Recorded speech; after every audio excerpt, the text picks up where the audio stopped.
Polres Cianjur berhasil menangkap dua pria pelaku penganiayaan terhadap seorang nenek bernama Asyah, 76, yang sebelumnya viral dituduh sebagai penculik anak. Kedua pelaku bernama Ahmad, 50, dan Abdul Kohar, 37. Ahmad diketahui diamankan di rumahnya. Sementara Abdul Kohar ditangkap di area pemakaman usai melarikan diri setelah melakukan penganiayaan terhadap nenek Asyah.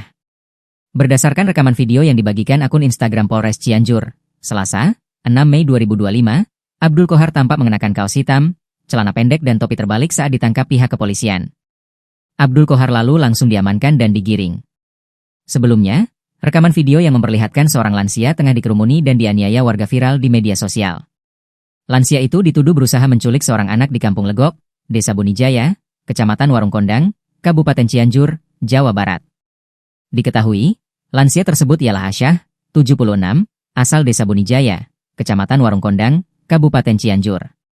Asyah mengalami tindak pengeroyokan sejumlah warga setelah hendak pulang usai mengambil dana pensiun almarhum suaminya di Sukabumi pada Minggu, 4 Mei 2025. Lantaran sudah tak kuat berjalan karena jalanan menanjak, nenek Asyah lalu meminta bantuan seorang anak. Namun anak tersebut justru malah berlari meninggalkan nenek Asyah.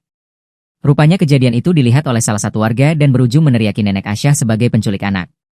Mendengar teriakan tersebut, warga pun langsung datang dan menganiaya nenek Asyah.